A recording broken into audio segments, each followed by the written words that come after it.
Kan apa yang sahaja yang Rafizi buat sekarang ini, dia bukan kritikan membina, dah tak ada dah membina. Ini kritikan nak menjahanamkan parti, nak mensabotaj parti. Kan atas alasan saya rasa parti ni dah bukan rumah saya.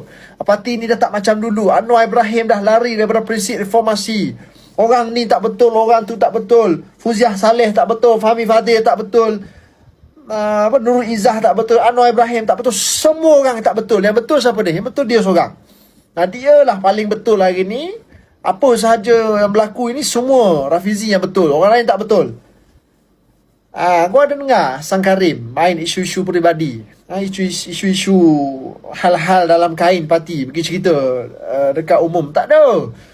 Walaupun Sang Karim ni banyak dia sanggah Presiden, sanggah Anwar Ibrahim. Apa dia tak sanggah? Kau pergi tengok statement Sang Karim ini, berapa banyak dia yang selari dengan keputusan Kajak Madani, keputusan Anwar Ibrahim. Tapi dia tak pernah sekali pun Sang Karim ini, dia tak pernah perlekeh menghina Presiden. Dia masih ada rasa hormat pada Presiden.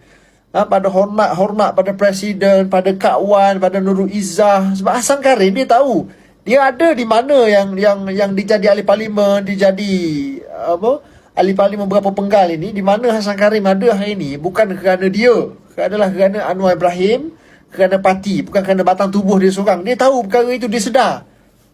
Ini awal-awal lagi dah ikrar nak jadi calon bebas dekat Pandan. Kau tengok Sang Karim, walaupun dia tahu dia tak jadi calon dah nanti, dia ikrar apa? Bukan dia ikrar nak bertanding lawan calon PKR di Pasir Gudang. Dia ikrar nak pertahankan parti.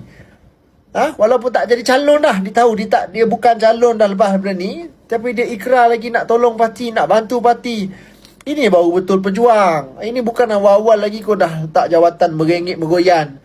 Lepas tu tak puas hati, kau serang kawan tu, serang orang ni. Buat podcast hari-hari ni, tiap-tiap minggu duk balon orang tu, balon orang ni. Sekali Presiden tegur dalam convention, berminggu-minggu, sebulan. Terasa hati tu sebulan. Dia bawa sampai dalam ceramah. Berminggu-minggu dia heret ucapan teguran daripada Presiden itu. Masa orang lain tak boleh tegur dia. Dia seorang aja yang boleh tegur orang. Dia seorang boleh bantai orang tu, bantai orang ni. Kalau orang bantai dia balik, orang sentuh sikit dia, nak hantar LOD lah, nak take it personal lah, nak itulah, dia tak boleh orang tegur. Ini penyakit, saudara. Penyakit dalam hati tu.